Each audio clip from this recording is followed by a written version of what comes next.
Perfect. Thank you.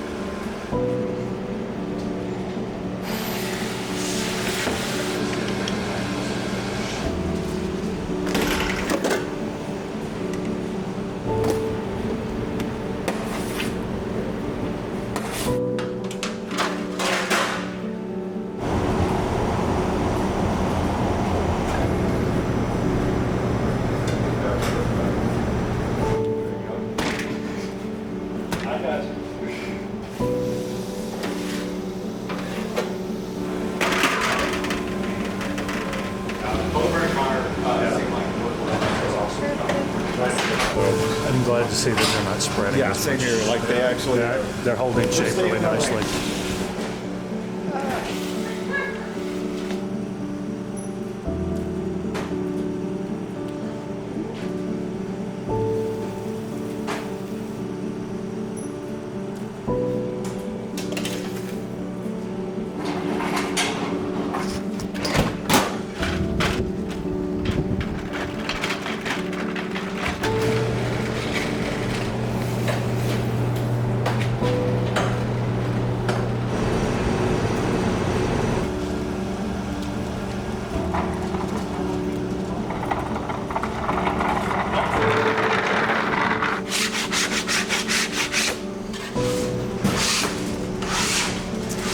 They have time to shape today. Crunchies.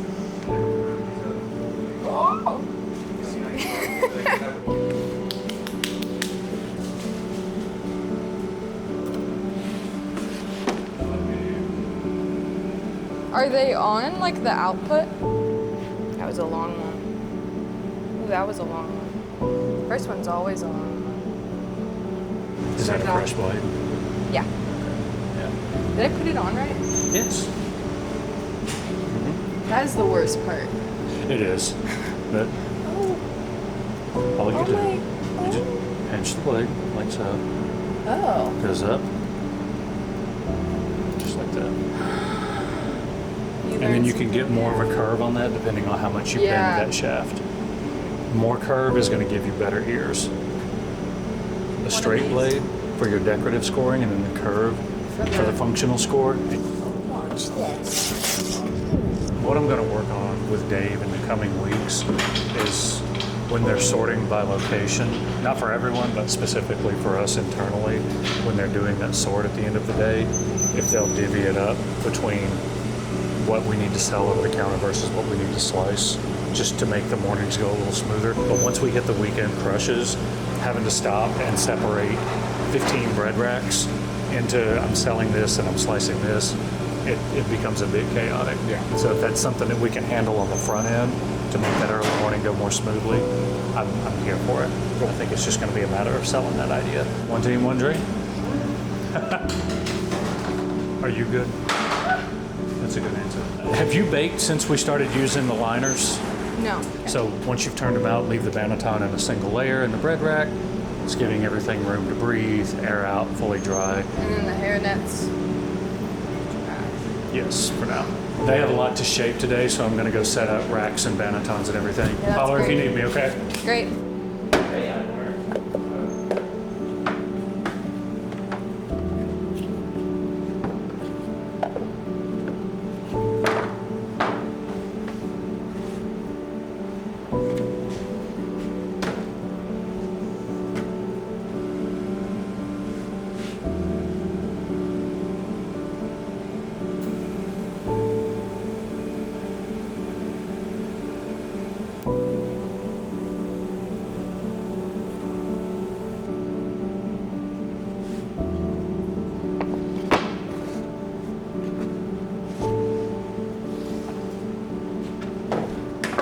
Want me to grab it? I got it. You sure? Yep. They actually got a really good color on them.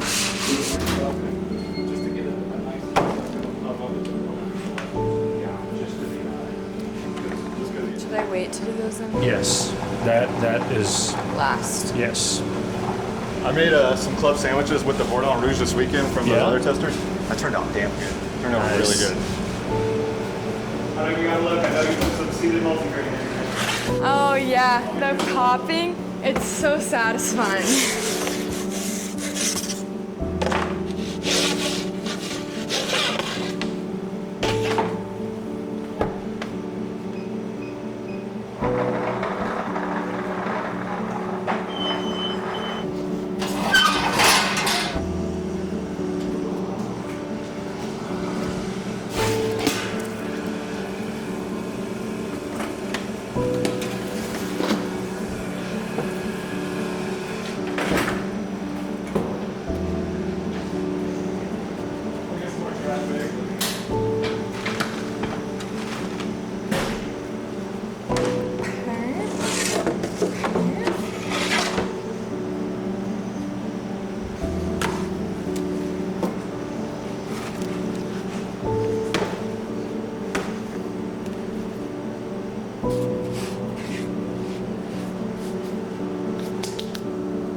Good. A simple server of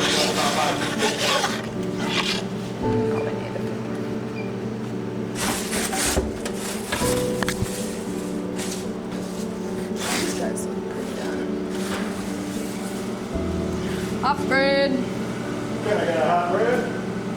Ears. Oh. Wrong one. Wrong one.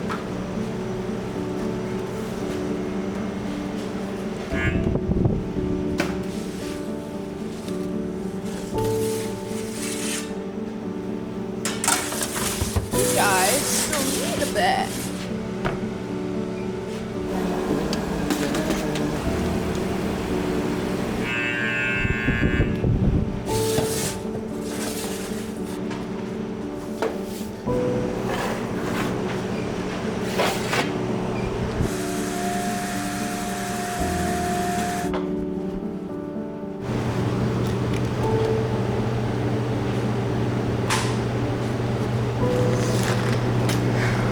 Get some bread.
It's pretty cool how that long lamb gets these good ears on the seated. I know, it's nice.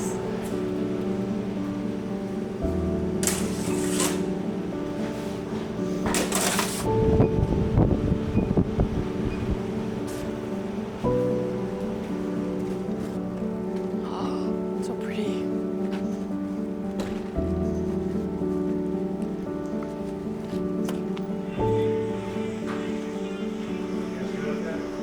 We're awesome. Woo. Come on in. Come on in.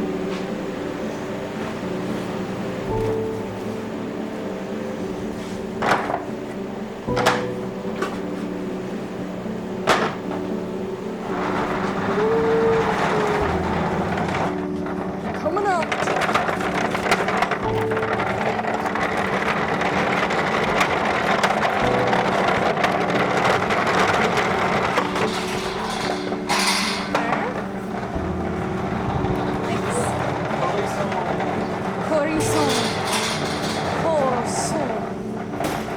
Sticky.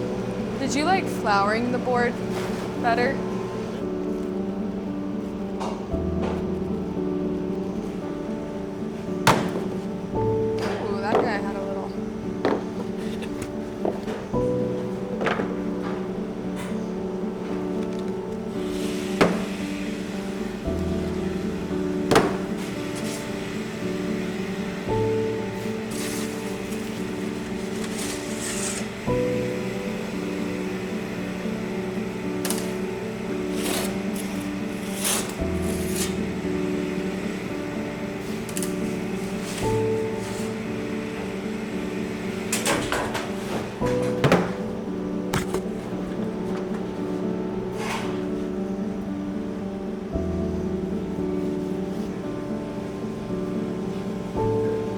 also, another reason I like this style is it's so much easier.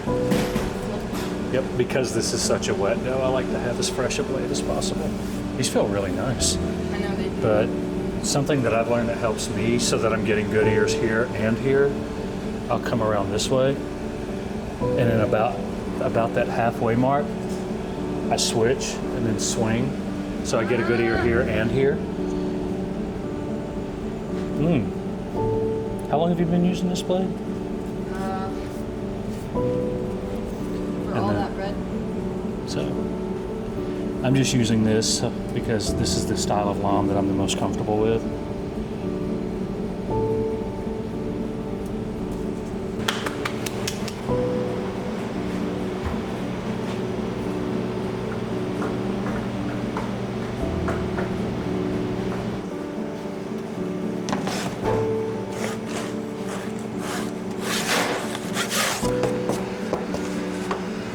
Like back when I was waiting tables a long time ago.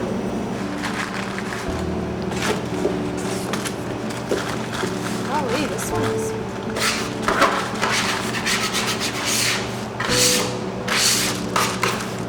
Flour the tops.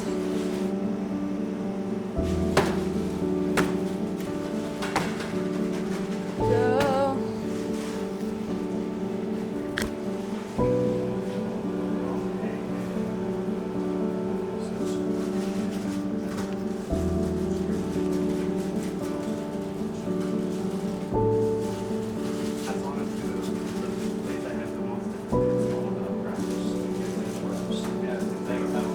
The goal that we're going for with the country sourdough is this kind of wheat stalk pattern, and that's just really quick, shallow cuts, just and then we come back and do the functional score. We always start with the decorative, finish with the functional.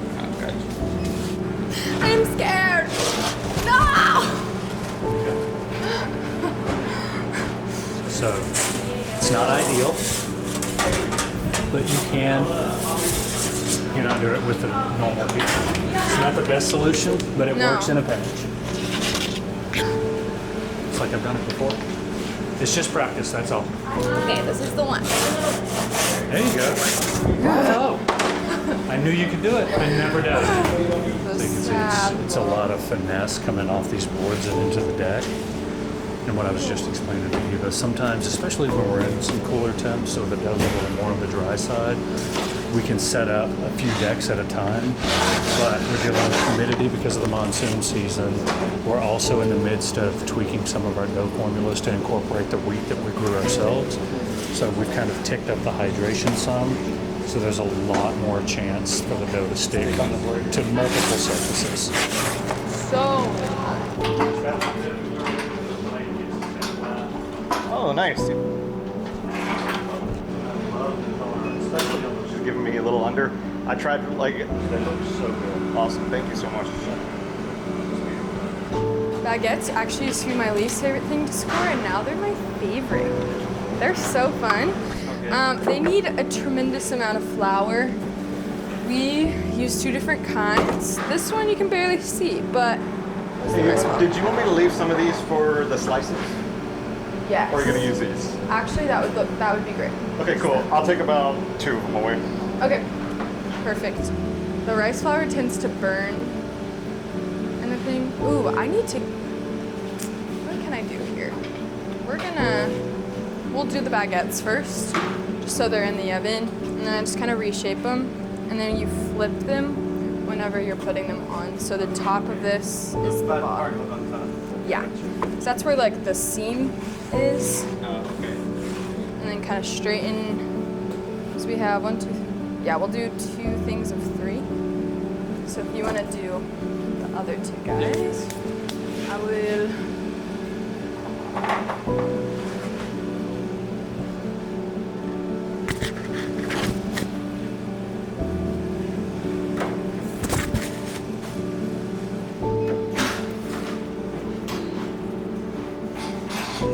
And then those couches these guys, it's really important that we dry them or else they'll get really moldy. And then I prefer after drying them shaking them out or like scraping off the extra flour, but not whenever it's wet, because then it gets in the fabric.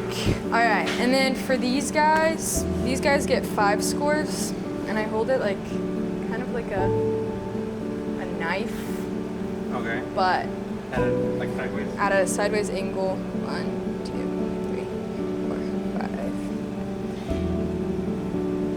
5. And then instead of like, most people whenever they think baguette, they think it's like slashes. I know that, which is like almost straight line. Yeah. Do you want to give it a shot? Yeah, let me try it. All right. And these ones can be a little difficult, so if you don't feel comfortable, we'll practice on some other loaves as well. Perfect. Yeah.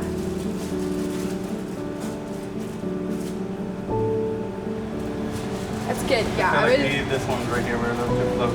Yeah, it's okay. Some of mine. Usually the first one I do is always the longest, and the next time I would just focus more on getting it like straight down the middle. Almost like if you're starting one, just doing like a straight line first, okay, and then going slightly to the side, but ending at the same point. Like so in the middle. yeah, so it's almost like touching, but you want to leave like a little bit of space, and then ease, just have confidence. Good. Not this forward right now. Yeah. Okay, just try to get 5 of this. There. It'll also help if you like put your hand, Just like, okay. just like that. Good. We'll just have to see how they turn out. All right. And when loading them, yeah, so you'll probably want to get to where like the ends are, like this is the biggest chunk of space. All right, and then you'll just like put it in. Yeah, that was good. This was like a big dream to be a baker. Well, until recently, it wasn't until recently, but yeah, now it is pretty much. I want to open my own bakery in South Texas. Oh yeah, Yeah. that's awesome. And I pretty much want to do what they do here with the whole sourdough stuff, doing it no commercial yeast. So I know it's going to be a hassle, but it's going to be worth it. And I have the blade a little flatter. Notice how the ear is a lot more pronounced. Yeah. It's sharper as opposed to kind of like that fat spread right there. That happens when you've got your blade completely perpendicular to the loaf. Laying it flat gets under and gives that little bit more of a flap like that. Okay. Yeah. So yeah, not only do you get a more pronounced ear, but you also, because the thickness of the ear is pretty consistent, you get that really nice dark caramelization. Maillard reaction. Maillard? What's that? M-A-I-A-R-D. Look it up. You'll remember it more effectively. Is that just because they get stuck? They all kind of have that. Yeah, so essentially what's happened here, whether you're flouring the bottom of your loaves or whether you're flouring the board, it's entirely the baker's call. Just make sure that you've got a nice coating of flour on the bottom of that loaf.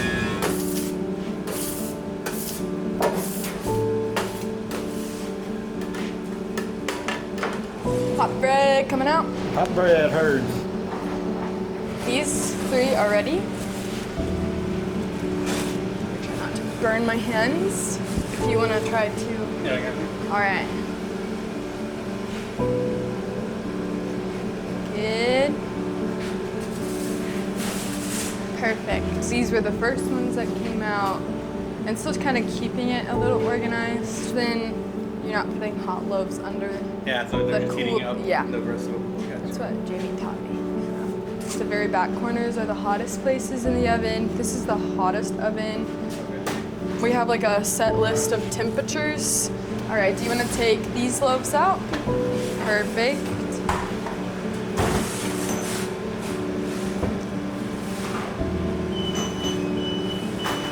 And you can also do whatever you're comfortable with. If you only want to do 1 loaf at a time, go at your own pace. And then these 2 guys came up.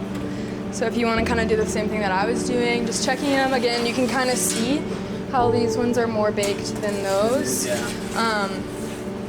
Yeah. guy can go back in, but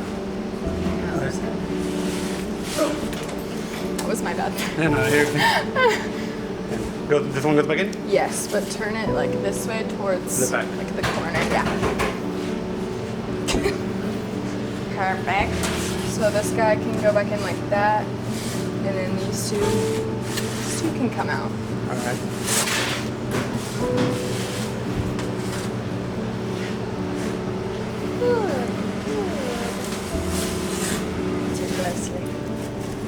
So good. I just want to see how they look.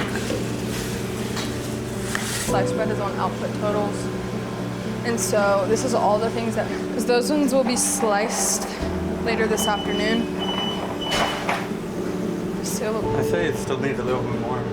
how much more do you think? Like a minute or two? Okay. The guy's Yeah, this one's probably. definitely ready.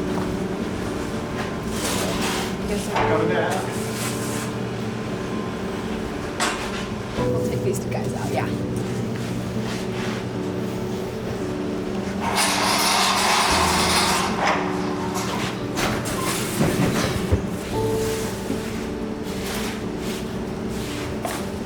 Yeah, it happened because they were too close, like during the whole bake, so Oh, okay. it's okay.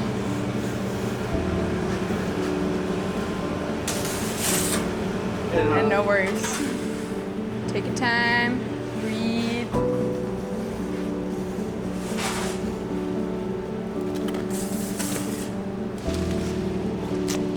I should have asked. That's what I was like. I spotted them. What happened to these guys? 2 of these are not like the other. 15 minutes till open. 15 minutes hard. That would have been a good lead up. I was like,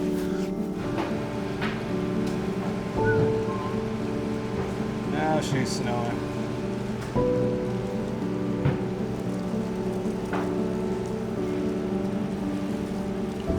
Nice work. I know that is probably like super stressful, but it's good to like get your hands on This is it. the first time where you're like, Yeah. He is just confident, and I like just like spacing out my hands quite a bit. And then I actually brace with my arm. Alright, pastry coming down.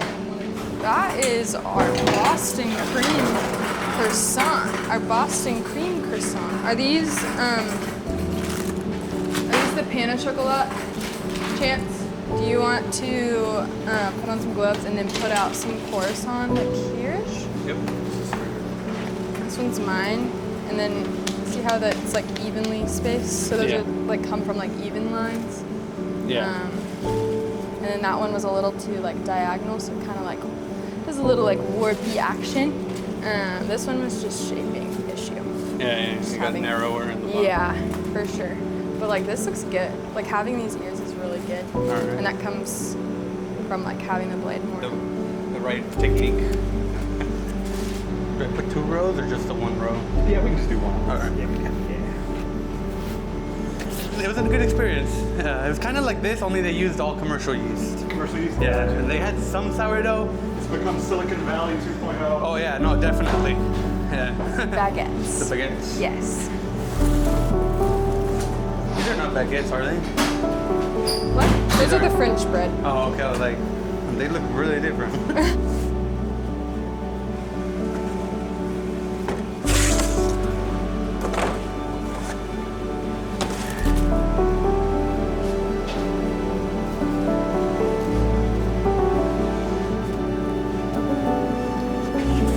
Okay, good. Yeah. And then we'll put this guy back on this one. For like the green stuff, I hold my blade backwards. Another key is to like make sure they're almost touching. So like whenever you start the next row, it'll be like almost like you want to like go a little bit farther apart, but like start from like where the other one kind of left off, or like that middle line. Like instead of like leaning over the board, you can always flip the board around. For me, it doesn't like bother me too much. But if you do feel comfortable, just like that looks great. That looks really good. Yeah. All right. They gotta get Hey, Eva. Just let you know, we got about 4 cars parked. I need to go unlock and lock the doors. They're probably gonna come straight to the counter, so just Perfect. All right, come on in, y'all. He is. He's a good dog. Hey guys, welcome in. Can I have sourdough, please? Yes, just a plain sourdough loaf for you. Sourdough, yep. Perfect.